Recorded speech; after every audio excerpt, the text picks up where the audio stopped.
My patient is not getting better.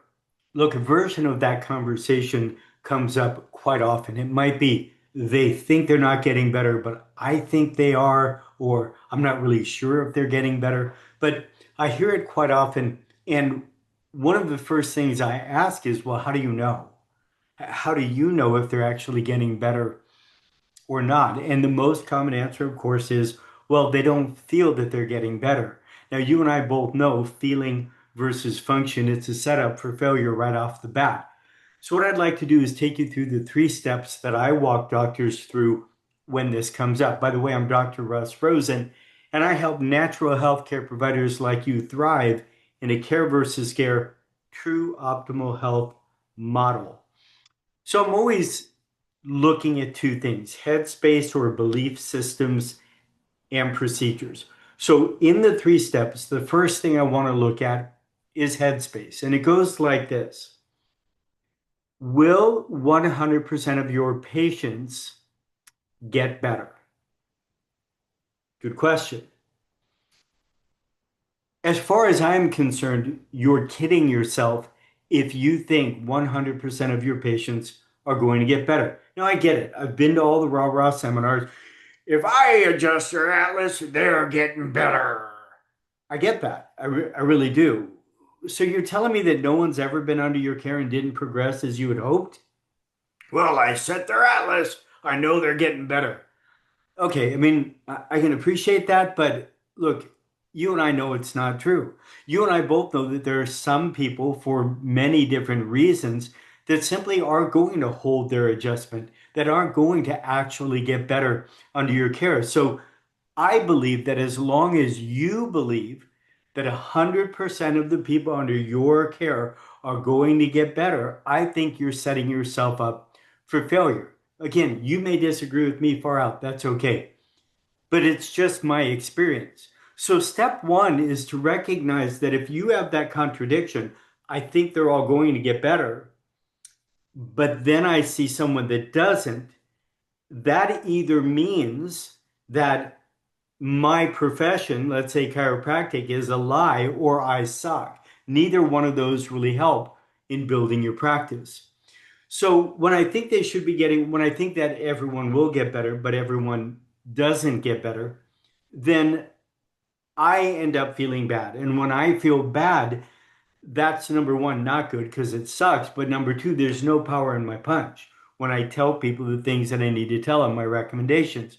Or you just get really gun shy in giving your recommendations, or you end up making the patient wrong. Well, I think 3 months ago you missed an appointment 3 months ago. No wonder you're not getting better. Or, well, I don't think you did your exercises every single day. I think you missed a day or two. Nonsense. Let's not do that. Let's just start freeing yourself from the misery of the lie that everyone's going to get better under your care. Now, I get it.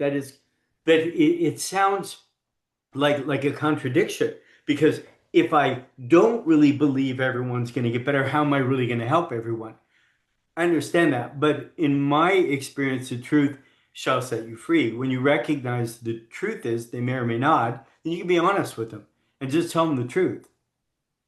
Okay. So, and there's a lot to that. I don't have time to go into that right now, but step one, is it true that everyone under your care is going to be getting better? If not, if you think that's true and then you see someone that's not, we've got a real problem. Okay. Step two, what we need to do is clarify what that means. What does it mean getting better? And how would I know? How would I monitor if they're actually getting better? So, does it mean that they're feeling better? Does it mean that they're holding their adjustment? Does it mean that the objective tests that you're doing are progressing and moving in the right direction? And again, you've got to clarify how you're going to know both subjectively and objectively.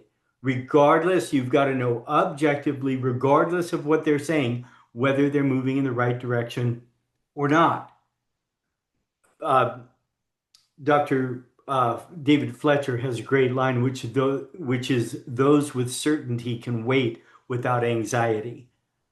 right? When I'm certain you're moving in the right direction, but you're not feeling better yet, I can recognize that you're moving up here. You still feel like hell until you get to here where you finally start to feel better. So I want to know that objectively I can monitor and I can tell, yes, you're moving in the right direction or not.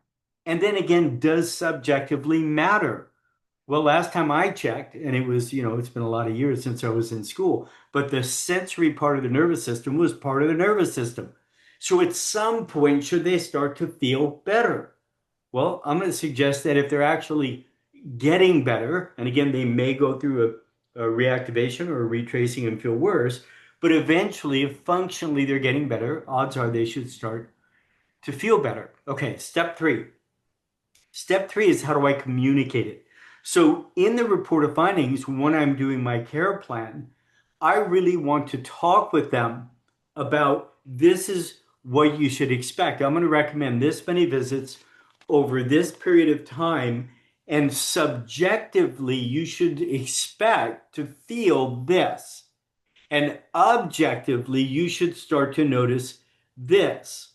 And then we're going to do a reevaluation and a re-report.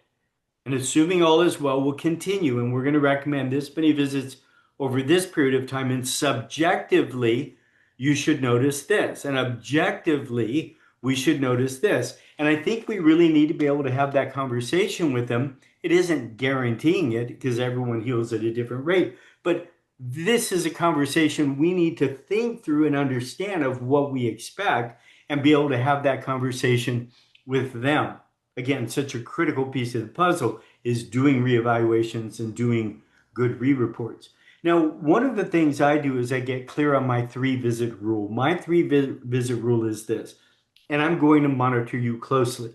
And if at any time I see you come in 3 times in a row with the same pattern, meaning you have a very particular pattern that I'm looking at when adjusting you, and then I adjust you and it looks better, and then you come back and it's exactly the same. I'm not talking about that they have headaches and they come back with headaches. I'm saying objectively what I'm looking for. And they come back, no change. I adjust them again, looks better. They come back, no change. By the 3rd time, if I'm doing the right thing and they're not doing something that's wiping it out, it's going to start to change. It's going to move in the right direction. Now, obviously, that's different if you're an atlas-only doctor. I mean, that is the only subluxation. It's either in or out, right? But for most of us, this is a really important conversation to have with them. And I let them know that I have a 3-visit rule. And if at any time it feels like you're not progressing as expected, we're going to talk about it. Because either you've got to do something different, eat better, exercise, deal with stress. I need to do something different, different technique, different frequency, something. We need to do something different, or I got to refer you out.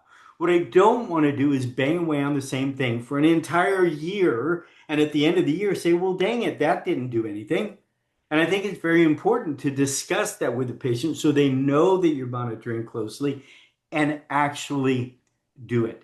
And then if at any point we feel that they're actually not moving along, use the laser concept. Listen, acknowledge, ask, solution, resolution.